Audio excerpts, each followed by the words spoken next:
नमस्कार दोस्तों, स्वागत है आपका आपके अपने YouTube channel government job preparation पर। दोस्तों, जैसा कि आप लोगों को पता है कि जो हमारा लेखपाल की भर्तियां जल्दी आने वाली हैं, पीटी का रिजल्ट आने के बाद जस्ट तुरंत लेखपाल की भर्तियां आ जाएंगी। तो आप लोग यहाँ पर सोच रहे होंगे कि लेखपाल का पेपर का जो पैटर्न है वह कैसा रहता है। तो दोस्तों, यहाँ पर मैं ये पिछला जो लेखपाल का पेपर है, यानी कि जो 13/9/2015 प्रथम पाली का ये पेपर है, जो 13/9/2015 को जो लेखपाल राजस्व लेखपाल का ये पेपर है, जो पेपर हुआ था उसमें किस तरह के क्वेश्चंस आए थे, पूरा कंप्लीट पेपर यहाँ पर मैं आप लोगों के सामने यहाँ पर लेकर आया हूँ। और यहाँ पर मेरा सिर्फ और सिर्फ मकसद है आप लोगों को जो लेखपाल में आए हुए क्वेश्चन है उनसे उनकी जानकारी देना, और आप लोग ताकि उससे एक आइडिया लगा सकें कि आपका जो पेपर है उसमें किस तरह के क्वेश्चन पूछे जाते हैं, आ रहे हैं अभी तक लेखपाल में, और कैसे आगे क्वेश्चन पूछे जाएंगे, और उसको लेकर यहाँ पर अपनी तैयारी को आगे बढ़ा सके। तो चलिए शुरू करते हैं। तो दोस्तों, जैसा कि यहाँ पर सबसे पहला पार्ट हमारा हिंदी का रहने वाला है, जिसमें आप लोग देख सकते हैं कि कैसे क्वेश्चन पूछे गए हैं। उसका हृदय इतना कोमल है कि मित्र तो क्या, वह अपने शत्रु को भी चोट नहीं पहुँचा सकता। यहाँ पर आंसर सही हो जाएगा शत्रु। ठीक है, नेक्स्ट अगर देखें, देश रक्षा के लिए प्रत्येक नागरिक को रहना चाहिए, तो क्या रहना चाहिए। तो यहाँ पर देखिए, इन दोनों में हमेशा कन्फ्यूजन रहता है, तो आपको उद्यत रहना चाहिए, यानी कि ऑप्शन नंबर सी सही आंसर हो जाएगा। नेक्स्ट देखिए, आपका अरविंद शब्द का पर्यायवाची शब्द बताइए। दोस्तों, अगर व्याख्या देखना चाहते हैं तो आप यहाँ पर वीडियो को पॉज करके आराम से व्याख्या को देख सकते हैं। मेरा मकसद सिर्फ आपको यहाँ पर जानकारी देना है कि पेपर कैसा आता है। तो दोस्तों, यहाँ पर जो इसका ऑप्शन हो जाएगा अरविंद, यानी कमल का, ये कमल का पर्यायवाची है अरविंद, तो इसका ऑप्शन हो जाएगा कमल। नेक्स्ट देखते हैं, यहाँ पर निम्नलिखित वाक्यों में सही वाक्य का चयन आपको यहाँ पर करना है। तो इसमें जो सही वाक्य हो जाएगा तुलसी और सूर्य क्रमशः अवधि और ब्रज भाषा के श्रेष्ठ कवि हैं, ये आपका सही ऑप्शन हो जाता है। आगे बढ़ते हैं, जीवन और साहित्य का घोर संबंध है, जीवन और साहित्य का अगाध संबंध है। नेक्स्ट आपका आ जाता है जीवन और साहित्य का घनिष्ठ संबंध है, तो हमारे हिसाब से यहाँ पर ऑप्शन सही, ऑप्शन सी क्या हो जाएगा, जीवन और साहित्य का घनिष्ठ संबंध है। नेक्स्ट देखते हैं, राजा सेवक को कंबल देता है, वाक्य में रेखांकित पद में कौन सा कारक है। तो दोस्तों, यहाँ पर कौन सा कारक हो जाएगा, ऑप्शन नंबर बी कर्म कारक आपका सही आंसर यहाँ पर हो जाएगा। आगे बढ़ते हैं, खिसियानी बिल्ली खंभा नोचे, इसका आपको मुहावरे का यहाँ पर अर्थ बताना है। तो इसका आंसर हो जाएगा किसी बात पर शर्मिंदा होकर क्रोध करना, ऑप्शन नंबर सी हो जाएगा, किसी बात पर शर्मिंदा होकर क्रोध करना। नेक्स्ट आगे देखते हैं, नेक्स्ट हमारा है काठ की हांडी बार बार नहीं चढ़ती। तो काठ की हांडी बार बार नहीं चढ़ती, ऑप्शन इसका मतलब हो जाएगा छल कपट का जो व्यवहार है ये हमेशा नहीं चलता। ठीक है, आगे बढ़ते हैं, नेक्स्ट क्वेश्चन देखते हैं। तो आप लोग देख रहे होंगे बहुत ज़्यादा यहाँ पर हिंदी का लेवल बहुत ज़्यादा हार्ड नहीं है, आप लोग आराम से इसको कर सकते हैं। खूंटी शब्द का बहुवचन बताना है, तो खूंटी शब्द का बहुवचन हो जाएगा खूंटियाँ। ठीक है, नेक्स्ट है निम्नलिखित शब्द का अनेकार्थी शब्द, निम्नलिखित अनेकार्थी शब्द का दूसरा अर्थ यहाँ पर बताना है। तो देखिए, अज अजन्मा किसे कहा जाता है, तो ये ईश्वर को कहा जाता है अज अजन्मा। ठीक है, नेक्स्ट देख लेते हैं, निम्नलिखित में से कौन सा शब्द वर्तनी की दृष्टि से शुद्ध है। तो वर्तनी की दृष्टि से शुद्ध की बात करें तो ये हो जाता है आपका प्रतिनिधि, यानी कि ऑप्शन नंबर डी सही आंसर हो जाएगा।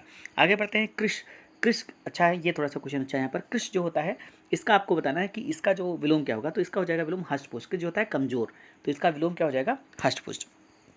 नेक्स्ट आगे बढ़ते हैं, नेक्स्ट क्वेश्चन देखते हैं। तो आगे क्वेश्चन यहाँ पर देखते हैं, नेक्स्ट है अल्पज्ञ। तो अल्पज्ञ का यहाँ पर जो सही आंसर आपका हो जाएगा, ये हो जाएगा ऑप्शन नंबर डी, यानी कि सर्वज्ञ। अल्पज्ञ का क्या हो जाता है, सर्वज्ञ। आगे बढ़ते हैं, विद्यालय में जलपान को उत्तम प्रबंध है। तो दोस्तों, यहाँ पर गलत हो जाता है, जलपान को उत्तम प्रबंध, ये आपका गलत हो जाता है।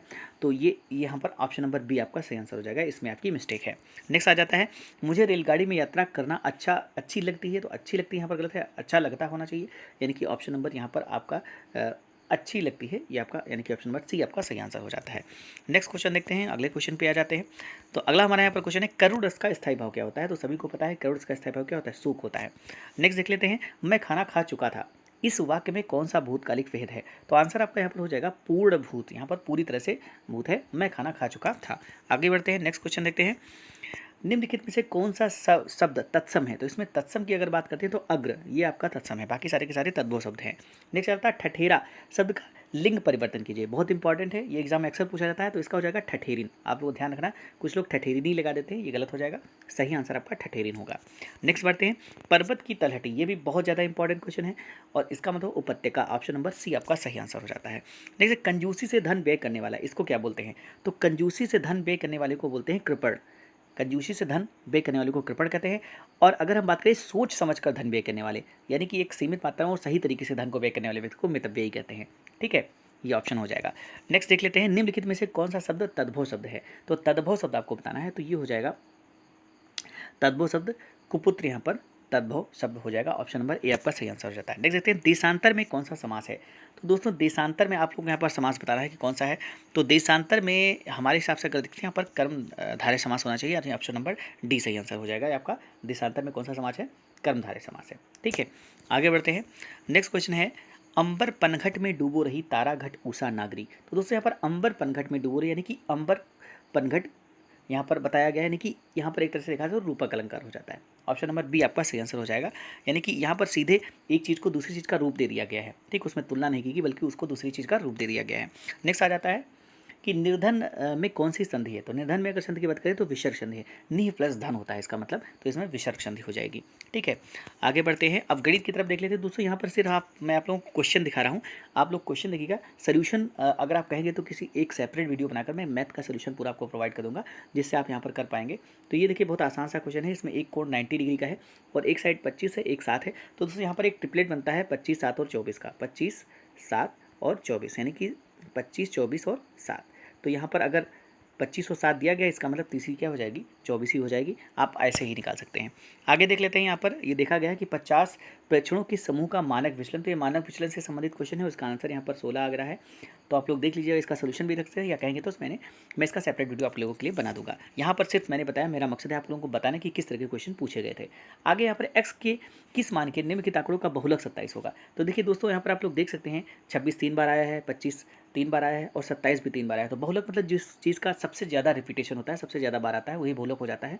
तो दोस्तों यहाँ पर 27 को बहुलक अगर बनाना है तो यहाँ पर बताया गया है कि x का क्या मान होना चाहिए। तो यहाँ पर x की जगह अगर आप 27 कर लेंगे तो 3 की जगह या 4 बार आ जाएगा और इस तरह से यही बहुलक हमारा बन जाएगा। तो x के लिए 27 होना चाहिए। आगे बढ़ते हैं। नेक्स्ट क्वेश्चन यहाँ पर देखते हैं मैथ का अगला क्वेश्चन। देखिए यहाँ पर बताया गया कि 60 लीटर मिश्रण में अम्ल और पानी का अनुपात जो है 2:1 है। इसमें कितना लीटर पानी और मिला दिया है ताकि अम्ल और पानी का जो अब नया अनुपात है ये आपका 1/2 हो जाए। तो दोस्तों यहाँ पर देख सकते हैं कि 2:1 ये दिया गया है आपका अम्ल और पानी का अनुपात। ठीक है, ये इसको करने का मैं तरीका बता देता हूँ। तो अम्ल और पानी का अनुपात 2:1 है। अब इसमें कहा गया कितना लीटर पानी और मिलाया जाए ताकि अम्ल और पानी का अनुपात 1:2 ही रहे। तो अब दोस्तों यहाँ पर पानी हम मिला रहे हैं, तो यहाँ पर अम्ल का जो अनुपात है वो सेम होना चाहिए था, यानी कि अम्ल की जो अमाउंट है वो पहले क्या होनी चाहिए, सेम होनी चाहिए।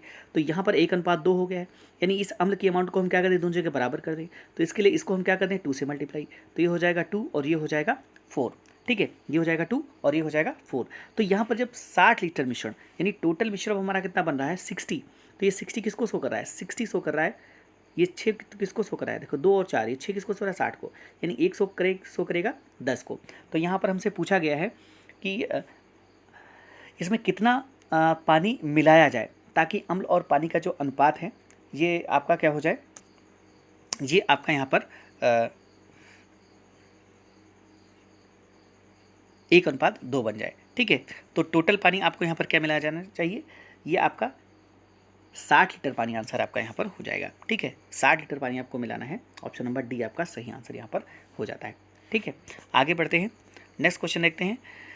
16832 से माध्य और माध्यिका का योगफल ज्ञात करना है। तो माध्य और माध्यिका, तो दोस्तों माध्य का मतलब सभी का जो हो मीन होता है वही माध्य हो जाता है। सभी को जोड़ लीजिए और जितने नंबर से उनसे डिवाइड कर दीजिए तो ये माध्य मिल जाता है।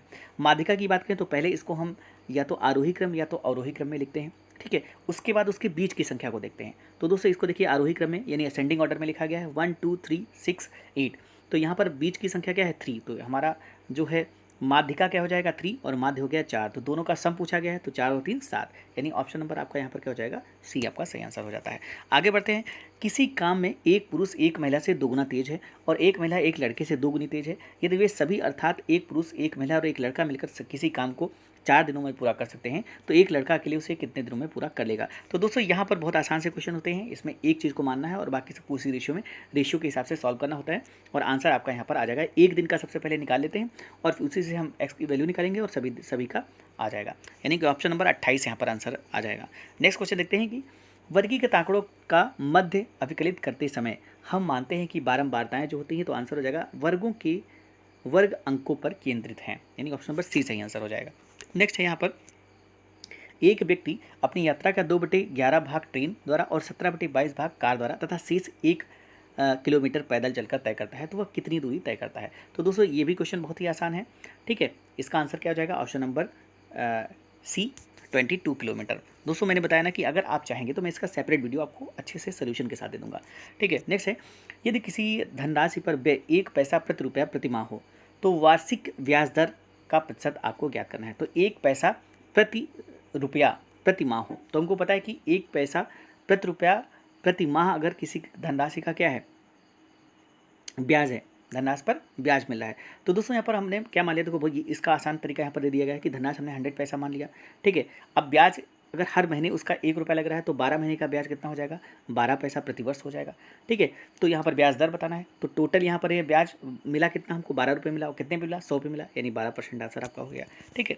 नेक्स्ट क्वेश्चन है, कोई धनराशि साधारण ब्याज पर 10 वर्षों में अपनी दुगनी हो जाती है, ब्याज की दर ज्ञात कीजिए। ये भी बहुत आसान सा क्वेश्चन है, आंसर इसका हो जाएगा 10%, ऑप्शन नंबर डी सही आंसर आ जाएगा, ठीक है। आगे बढ़ते हैं, नेक्स्ट क्वेश्चन की तरफ देखते हैं। हमारा अगला क्वेश्चन है, किसी संख्या को 8% से बढ़ाने और 3% घटाने से प्राप्त संख्याओं के बीच का अंतर 407 है, तो आपको बताना है। ये भी बहुत आसान सा क्वेश्चन है, ऑप्शन नंबर डी इसका सही आंसर हो जाएगा, 3700। यदि एक वृत्त की परिधि उसके व्यास से 18.6 सेंटीमीटर अधिक है तो वृत्त का व्यास ज्ञात कीजिए। ये भी बहुत आसान सा क्वेश्चन है, आंसर आपका यहाँ पर हो जाएगा ऑप्शन नंबर डी, ठीक है। नेक्स्ट क्वेश्चन देख लेते हैं, दो संख्याओं का महत्तम समापवर्त और लघुत्तम समापवर्त यानी एचसीएफ और एलसीएम दिया गया है 12 और 24 48। यदि संख्याओं का अंतर 60 है तो दो संख्याओं का योगफल ज्ञात करना है। तो बहुत आसान सा क्वेश्चन है ये भी, इसका आंसर जो आया हुआ है यहाँ पर ये आपका 348 है। नेक्स्ट क्वेश्चन देख लेते हैं, कोई व्यक्ति 8 रुपये में 10 वस्तुएं खरीदता है और उन्हें 1.25 प्रति रुपये के हिसाब से बेच देता है, उसका प्रतिशत लाभ यहाँ पर ज्ञात करना है। तो इसका जो आंसर दिया गया है, ये आंसर आपका ए दिया गया है, ऑप्शन नंबर ए, 56:114%। एक आयताकार मेज की ऊपरी सतह का परिमाप दिया गया है 28 मीटर और इसका क्षेत्रफल 48 वर्ग मीटर दिया गया है। मेज के विकर्ण की लंबाई ज्ञात करना है, तो विकर्ण की लंबाई आप आराम से इसकी ज्ञात कर सकते हैं।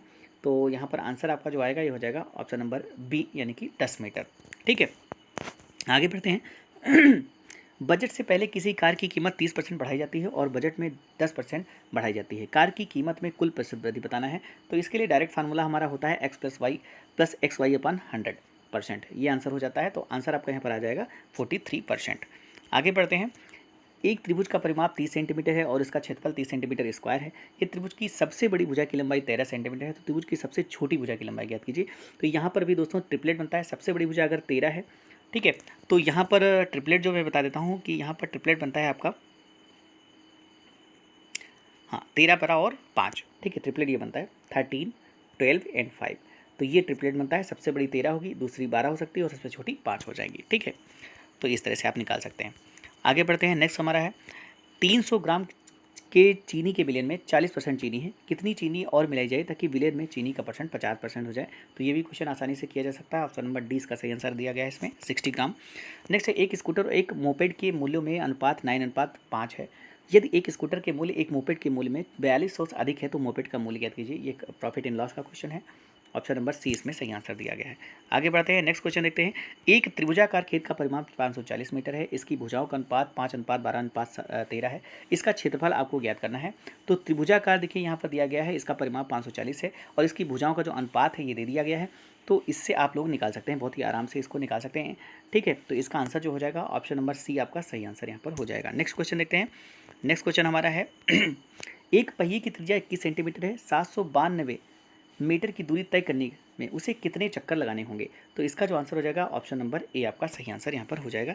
नेक्स्ट है 930.25 के 930.25 के वर्गमूल में कौन सा सबसे छोटा भिन्न घटाया जाए जिससे प्राप्त परिणाम एक पूर्ण संख्या बन जाए। तो इसको आपको सबसे पहले इसको निकालना पड़ेगा और फिर यहाँ पर बताना पड़ेगा। तो आंसर इसका जो आ रहा है 1/2, ठीक है। ऑप्शन नंबर सी सही आंसर हो जाता है। नेक्स्ट क्वेश्चन देखते हैं, यहाँ पर आपको कुछ संख्याएं दी गई हैं, ठीक है।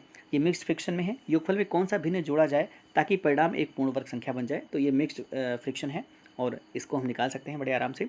तो इसका जो आंसर इन्होंने दिया है वो दिया है 3/40, ठीक है। नेक्स्ट क्वेश्चन है हमारा, तीन संख्याओं का योगफल 392 है। यदि पहली संख्या का दूसरी संख्या से अनुपात 2:3 है तो दूसरी संख्या का तीसरी संख्या से अनुपात 5:8 है, तो तीसरी संख्या आपको ज्ञात करनी है। तो बड़े आराम से इसको हम सॉल्व कर सकते हैं और इसका जो आंसर आपका यहाँ पर दिया गया है वो दिया गया है 192, ठीक है।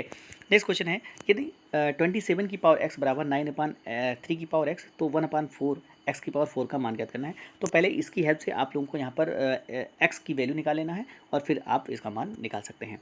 तो इसका जो आंसर यहाँ पर आया है वो आया है 16, ठीक है। आगे बढ़ते हैं, नेक्स्ट क्वेश्चन। तो अब यहाँ पर सामान्य ज्ञान आ जाता है। तो आप लोग सामान्य ज्ञान यहाँ पर देख लीजिए कि किस तरह के सामान्य ज्ञान के क्वेश्चन पूछे गए थे। देखिए, सविनय अवज्ञा आंदोलन का मुख्य उद्देश्य क्या था।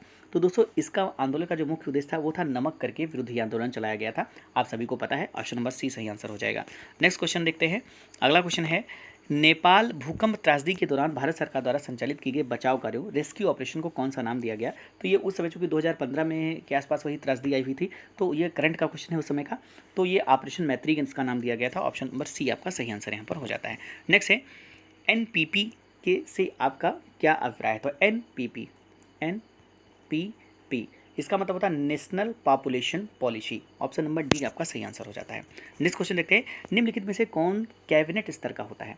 तो कैबिनेट स्तर का इसमें जो होता है, इसमें होता है विपक्ष का नेता, बाकी कोई नहीं है। यहाँ पर जो विपक्ष का नेता है वो कैबिनेट स्तर का होता है। नेक्स्ट क्वेश्चन देखते हैं, वह कौन सा स्थान है जहाँ अंतिम मुगल सम्राट बहादुर शाह जफर की मृत्यु हुई थी? तो ये रंगून में इनकी मृत्यु हुई थी, बहादुर शाह जफर की। तो इस तरह से ऑप्शन नंबर आपका डी सही आंसर हो जाता है। नेक्स्ट क्वेश्चन देखते हैं, बहुत आसान से क्वेश्चन यहाँ पर फिलहाल उस समय पूछे गए थे। ये दो उस समय के करंट का क्वेश्चन है। जून 2015 के चौथे सप्ताह में दो उद्यमियों और अनेक नागरिक निकायों के बीच अपशिष्ट प्रबंध पर समझौता कहाँ हुआ था? ऑप्शन नंबर सी इसका दिया गया है, असम। नेक्स्ट क्वेश्चन देखते हैं, यहाँ पर अगला क्वेश्चन देख लेते हैं। नेक्स्ट हमारा क्वेश्चन है, हाल ही में अंतर्राष्ट्रीय क्रिकेट काउंसिल के अध्यक्ष के रूप में किसे चुना गया है? तो यहाँ पर उस समय जो आंसर हो जाएगा वो जहीर अब्बास चुने गए थे। आप लोगों को तत्काल में इस समय कौन है तो आपको बताना है कमेंट बॉक्स में। नेक्स्ट है, मथुरा, डिगबोई और पानीपत में परिष्करणशालाएं किसके द्वारा स्थापित की गई हैं? तो आंसर इसका जो हो जाएगा ये हो जाएगा Indian oil corporation limited. Option number B इसका सही आंसर हो जाता है। ठीक है, नेक्स्ट है, उच्छावन अनावरण पर किसी पदार्थ का वायु से नमी का अवशोषण करने के गुण को क्या कहा जाता है? तो इस गुण को आपको कहा जाता है प्रस्वेदन। ठीक है, आपको याद रखना है। नेक्स्ट क्वेश्चन देखते हैं, प्रायद्वीपीय भारत का दक्षिणी छोर कन्याकुमारी स्थित है, ये कहाँ पर स्थित है? तो देखिए दोस्तों, ये भूमध्य, जैसे हमको पता है कि हमारी अर्थ जो है ये इसकी इक्वेटर है, यानी कि भूमध्य रेखा है, और जो भारत है हमारा कुछ यहाँ पर स्थित है। तो जो हमारा इक्वेटर है इसके ऊपर यहाँ पर पड़ेगा दक्षिणी छोर, यानी कि कन्याकुमारी, यानी कि कह सकते हैं भूमध्य रेखा के उत्तर में स्थित है कौन सा? हमारा कन्याकुमारी। ऑप्शन नंबर ए सही आंसर हो जाएगा। ठीक है, नेक्स्ट क्वेश्चन देखते हैं, दालें किसका अच्छा स्रोत होती हैं? तो बहुत आसान सा क्वेश्चन है, प्रोटीन का अच्छा स्रोत होती हैं। ऑप्शन नंबर डी सही आंसर हो जाएगा। नेक्स्ट है, केंद्र सरकार के विकास व्यय में शामिल नहीं है, तो इसमें आंसर हो जाएगा रक्षा व्यय। ये विकास व्यय में शामिल नहीं है, बाकी सारी चीज़ों को विकास व्यय में शामिल किया जाता है। नेक्स्ट है, 16 अगस्त 1946 को प्रत्यक्ष कार्यवाही दिवस मनाया गया था, तो ये मुस्लिम लीग के द्वारा मनाया गया था। ऑप्शन नंबर आपका ए यहाँ पर सही आंसर हो जाएगा। ठीक है, नेक्स्ट क्वेश्चन देखते हैं, निम्नलिखित में से किसको संविधान की आत्मा के रूप में मनाया गया है? तो संविधान की आत्मा के रूप में जो है ये प्रस्तावना को कहा गया है, लेकिन भीमराव अम्बेडकर ने संविधान की आत्मा किसे कहा है? जो आर्टिकल नंबर 32 संवैधानिक उपचारों का अधिकार को। तो ये हो गया यहाँ पर। नेक्स्ट क्वेश्चन देख लेते हैं, निम्नलिखित में से सबसे अधिक ऋण विद्युतीय तत्व कौन सा है? तो देखिए, पीरियोडिक टेबल यानी कि आवर्त सारणी में सबसे अधिक विद्युतीय तत्व अगर कोई है तो वो है फ्लोरीन। ऑप्शन नंबर डी आपका सही आंसर हो जाता है। नेक्स्ट है, किस देश ने कोपा अमेरिका 2015 जीता? तो ये उस समय का क्वेश्चन है, आंसर इसका सही हो जाएगा ऑप्शन नंबर ए। ठीक है, ढालू सड़क पर पत्थर लुढ़काना ऊंध ऊपर की ओर उठाने से अधिक आसान होता है, क्योंकि? तो देखो, अगर ढालू सड़क पर पत्थर को लुढ़काना आसान है और ऊपर उठाने से, इसका मतलब ढालू सड़क पर पत्थर को लुढ़काने में जो काम हम कर रहे हैं वो कम होगा, किससे? उसको ऊपर उठाने से किए गए काम में। तो इसका आंसर क्या हो जाएगा? पत्थर को लुढ़काने में किया गया कार्य इसे ऊपर उठाने की अपेक्षा अधिक होता है, गलत हो गया। पत्थर को उठाने में किया गया कार्य इसे लुढ़काने के समान होता है, ये भी नहीं होगा। पत्थर को लुढ़काने में किया गया कार्य इसे उठाने की अपेक्षा कम होता है, तो ऑप्शन नंबर डी सही आंसर हो जाएगा। ठीक है, नेक्स्ट क्वेश्चन देखते हैं, अंतर्राष्ट्रीय गमन यानी कि माइग्रेशन क्या है? तो दोस्तों बहुत आसान सा, देशों के बीच में लोगों का जो संचलन है इसी को हम अंतर्राष्ट्रीय गमन यानी माइग्रेशन बोलते हैं। आगे बढ़ते हैं, सॉफ्ट बैंक और फॉक्सकॉन टेक्नोलॉजी ग्रुप ने एक संयुक्त उपक्रम SBG, ठीक है, क्लीन टेक बनाया है, ये उस समय का क्वेश्चन है, तो इसका आंसर दिया गया है option number C, Bharti enterprises. Next है, भारत की उच्चतम वार्षिक वर्षा कहाँ पर दर्ज की गई? तो बहुत आसान सा क्वेश्चन है, माशिनराम मेघालय में है, ये पड़ता है, बचपन से हम लोग पढ़ते आ रहे हैं। नेक्स्ट है, हमारे रुधिर में ऑक्सीजन का जो परिवहन है एक प्रोटीन द्वारा होता है, तो बहुत आसान सा हीमोग्लोबिन के द्वारा होता है। ऑप्शन नंबर बी सही आंसर हो जाएगा, हम लोग हीमोग्लोबिन चेक भी करवाते हैं। नेक्स्ट, सतपथ ब्राह्मण और तैतरीय ब्राह्मण के ब्राह्मण मूल पाठ हैं, तो इसका आंसर हो जाएगा ऑप्शन नंबर सी, यजुर्वेद के हैं। ठीक है, आप लोग यहाँ पर बताएं कि ऋग्वेद के ब्राह्मण ग्रंथ कौन कौन से हैं। ठीक है, आपको बताना है कमेंट बॉक्स में। नेक्स्ट क्वेश्चन देखते हैं, चौरी चौरा घटना कब हुई थी? तो दोस्तों जो चौरी चौरा घटना है ये 5 फरवरी 1922 को हुई थी, और इसी के बाद यहाँ पर गांधी जी ने यहाँ पर अपना जो असहयोग आंदोलन है इसे वापस ले लिया था। ठीक है, नेक्स्ट क्वेश्चन देखते हैं, निम्नलिखित में से कौन सी समिति ने मूल कर्तव्यों को संविधान में सम्मिलित करने का सुझाव दिया था? तो आंसर हो जाएगा स्वर्ण सिंह समिति। ऑप्शन नंबर सी सही आंसर हो जाएगा। ठीक है, स्वर्ण सिंह समिति में संविधान में मूल कर्तव्यों को शामिल करने का सुझाव दिया था, यानी हमारा जो मूल संविधान था जब बनकर तैयार होता उसमें हमारे लिए कोई भी मूल कर्तव्य नहीं थे। ठीक है, उसके बाद 42वें संविधान संशोधन जो कि 1946 हुआ था उसमें मूल कर्तव्यों को जोड़ा गया था। आगे बढ़ते हैं, लोकसभा चुनाव के लिए उम्मीदवार बनने की न्यूनतम आयु सीमा कितनी होती है? तो बहुत आसान सा है, 25 वर्ष होनी चाहिए। ठीक है, आगे बढ़ते हैं, नेक्स्ट क्वेश्चन देखते हैं। तो अब यहाँ पर ग्रामीण विकास आपका आ जाता है। आप लोग देख सकते हैं कि ग्रामीण विकास से कैसे क्वेश्चन यहाँ पर पूछे जाते हैं। उत्तर प्रदेश राज्य के वित्तीय स्वास्थ्य की देखरेख तथा सरकारी लेन देनों में पारदर्शिता लाने के लिए कौन सी वेबसाइट तैयार की गई है? तो दोस्तों यहाँ पर आप देख सकते हैं ये ग्रामीण विकास में आपका एक करंट का ऑप्शन है, वो भी करंट का जो है क्वेश्चन पूछा गया है, वो भी उत्तर प्रदेश स्पेशल से जो करंट अफेयर्स होता है उससे पूछा गया है। नेक्स्ट है उत्तर प्रदेश के लिंगानुपात पर 2001 में 898 से वर्ष 2011 में कितना हो गया, तो 912 हो गया था वर्ष 2011 में। अब यहाँ पर आप लोग देख सकते हैं कि यहाँ पर उत्तर प्रदेश स्पेशल से क्वेश्चन पूछा गया है। नेक्स्ट क्वेश्चन पढ़ते हैं। किस मंडल को विश्व के उत्कृष्टकालीन क्षेत्रों उद्योगों का केंद्र कहा जाता है? तो सभी को पता है, इसका मिर्जापुर आंसर सही हो जाएगा। दोस्तों यहाँ पर भी आप लोग देख पाएंगे कि ये जो पूछा जा रहा है ये है ग्रामीण विकास, लेकिन उत्तर प्रदेश स्पेशल के काफ़ी क्वेश्चन है। तो ग्रामीण विकास में आपका 50-50 रहता है, 50 क्वेश्चन आपके ग्रामीण विकास से रिलेटेड रहते हैं और 50% जो क्वेश्चन होते हैं वो उत्तर प्रदेश स्पेशल यानी यूपी जी के जो होता है उसी से पूछे जाते हैं। नेक्स्ट क्वेश्चन देख लेते हैं आप लोग। यहाँ पर जमाबंदी से क्या तात्पर्य है? तो जमाबंदी से तात्पर्य है भू अधिकारों के प्रलेख से। नेक्स्ट क्वेश्चन देख लेते हैं हम लोग, यहाँ पर आगे बढ़ते हैं। तो अगला क्वेश्चन है कि उत्तर प्रदेश में किस प्रकार की मिलें सबसे अधिक संख्या में हैं? तो उत्तर प्रदेश में जो मिलों की बात करें तो चीनी मिलें जो हैं ये सबसे अधिक संख्या में हैं। नेक्स्ट है SGSY का पूर्ण रूप क्या है? तो इसका जो पूर्ण रूप होता है ये होता है स्वर्ण जयंती ग्राम स्वरोजगार योजना, ऑप्शन नंबर डी। ठीक है, और ये 1999 में शुरू की गई थी, याद रखिएगा। मध्य भारत में 1 बीघा कितने हेक्टेयर के बराबर होता है? तो ये आंसर हो जाएगा ऑप्शन नंबर डी, 0.2529 हेक्टेयर के बराबर होता है। नेक्स्ट है कौन से शास्त्रीय नृत्य का रूप का उत्तर प्रदेश में उद्भव हुआ था? तो उत्तर प्रदेश में जो है ये आपका कथक है, ऑप्शन नंबर बी सही आंसर हो जाएगा। नेक्स्ट क्वेश्चन बढ़ते हैं। भारत की जनगणना 2011 के अनुसार उत्तर प्रदेश के प्रति वर्ग किलोमीटर जनसंख्या घनत्व क्या है? तो जनसंख्या घनत्व जो उत्तर प्रदेश का है 829 व्यक्ति प्रति वर्ग किलोमीटर है। तो इससे आप देख सकते हैं कि जनगणना से भी क्वेश्चन यहाँ पर उत्तर प्रदेश स्पेशल से पूछे गए हैं।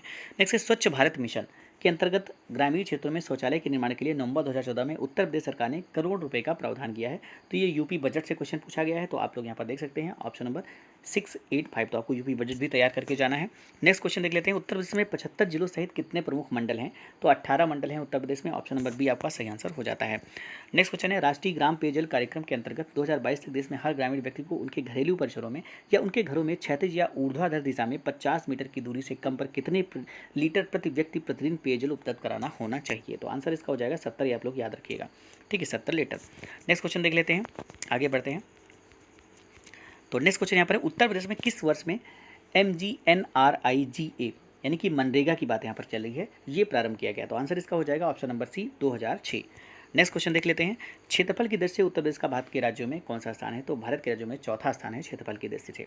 ठीक है, पहला यहाँ पर राजस्थान आ जाता है, दूसरा महाराष्ट्र, और उसके बाद आप लोग का ये पहला राजस्थान, दूसरा मध्य प्रदेश और तीसरा महाराष्ट्र, और फिर चौथा उत्तर प्रदेश आ जाता है। ठीक है, नेक्स्ट आ जाता है 9वीं पंचवर्षीय योजना में ग्रामीण क्षेत्रों में BPL के लिए निश्चित की गई वार्षिक पारिवारिक आय का स्तर क्या है? तो ये आंसर हो जाएगा 20,000। ठीक है, नेक्स्ट क्वेश्चन देख लेते हैं। उत्तर प्रदेश में प्रमुख रेल इंजन संयंत्र कहाँ पर स्थित है? तो आंसर हो जाएगा यहाँ पर मुगलसराय क्षेत्र में स्थित है। आगे बढ़ते हैं। नेक्स्ट क्वेश्चन है सामाजिक वानिकी कार्यक्रम का उद्देश्य निम्नलिखित सभी क्षेत्रों में बड़े पैमाने पर वृक्षारोपण इसके सिवाय। तो यहाँ पर नगरीय औद्योगिक संपदाओं इसके सिवाय बाकी सारे के सारे यहाँ पर ऑप्शन सही होंगे। ऑप्शन नंबर ए आपका यहाँ पर सही आंसर हो जाता है। नेक्स्ट क्वेश्चन देखते हैं। उत्तर प्रदेश राजमार्ग भू नियंत्रण अधिनियम किस वर्ष में पारित किया गया? तो ये पारित किया गया 1945 में, ऑप्शन नंबर बी सही आंसर यहाँ पर हो जाएगा। अम्बेडकर विशेष रोजगार योजना के अंतर्गत सामान्य श्रेणी लाभार्थियों के लिए उपलब्ध इकाई लागत प्रतिशतता एवं अधिकतम आर्थिक सहायता सब्सिडी धनराशि क्या है? तो आंसर इसका हो जाएगा ऑप्शन नंबर ए, 33% यानी कि 7500 रुपये। नेक्स्ट क्वेश्चन देख लेते हैं। मध्याह्न भोजन कार्यक्रम यानी कि मिड डे मील प्रोग्राम, जिसका नाम अब बदल दिया गया है, आप लोग बताइएगा कमेंट बॉक्स में नाम बदल कर क्या रख दिया गया है, के अंतर्गत मध्याह्न भोजन को पकाने, परोसने व उपयोग करने की में स्वच्छता का ध्यान रखने के लिए जाँच पड़ताल कितनी अवृत्त पर करनी चाहिए? तो ये डेली यानी कि दैनिक करनी चाहिए। ऑप्शन नंबर डी आपका सही आंसर हो जाएगा। ये बहुत फेवरेट क्वेश्चन है इन लोगों का, यूपी SSC का, और ये अक्सर पूछा जाता है एग्जाम में, देखा हमने। नेक्स्ट क्वेश्चन देख लेते हैं कि एक ग्राम पंचायत में महिलाओं के लिए कितने प्रतिशत पद आरक्षित होने चाहिए? तो आंसर इसका हो जाएगा 50% पद जो है वो आरक्षित यहाँ पर होने चाहिए। तो यहाँ पर देखिए बताया गया कि भारत सरकार ने ग्राम स्तर पर महिलाओं के सशक्तिकरण की दिशा में पंचायतों में महिलाओं का आरक्षण 33% से बढ़ाकर 50% कर दिया है। बिहार ग्राम पंचायत में महिलाओं को 50% आरक्षण देने वाला भारत का प्रथम राज्य बिहार जो है बन गया है। ठीक है, तो यहाँ पर आपका उत्तर प्रदेश स्पेशल के लिए नहीं पूछा गया है कि एक ग्राम पंचायत में महिलाओं के लिए कितने प्रतिशत पद आरक्षित होने चाहिए।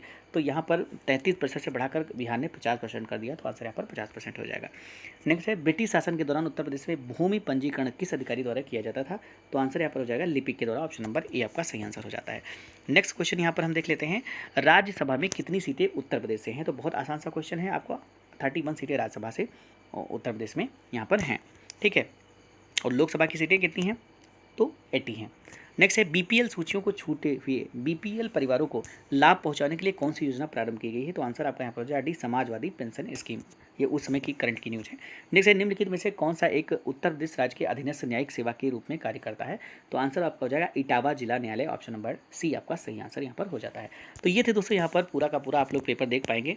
आप लोग यहाँ पर समझ पाए होंगे कि यहाँ पर किस तरह के क्वेश्चन यहाँ पर पिछले जो उत्तर प्रदेश का पेपर हुआ था, यानी कि राजस्व लेखपाल का जो 2015 में पेपर हुआ था, उसमें कैसे क्वेश्चन पूछे गए थे। और इससे आपको एक आइडिया लग चुका होगा कि यहाँ पर हमारा जो पेपर है वो किस तरह का आ रहा है और हमको कहाँ किन क्वेश्चन पे ज़्यादा फोकस करने की जरूरत है। तो अगर आप ग्राम विकास की बात कर रहे हैं तो ग्राम विकास में ज़्यादातर आपने देखा होगा जो क्वेश्चन पूछे गए हैं वो यूपी बजट से पूछे गए हैं, उत्तर प्रदेश की जनगणना से पूछे गए हैं और उत्तर प्रदेश स्पेशल यानी यूपी जीके का जो भी चीज़ें होती है उसमें ज़्यादा क्वेश्चन पूछे गए हैं।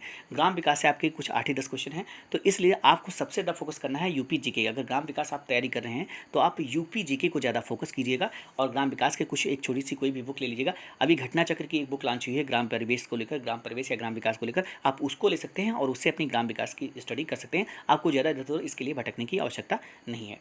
तो ये थी दोस्तों यहाँ पर पूरा का पूरा पेपर का रिव्यू। अगर दोस्तों आपको ये वीडियो पसंद आया है तो इसे जरूर लाइक करें। मिलते हैं नए वीडियो के साथ, तब तक के लिए थैंक्स फॉर वॉचिंग।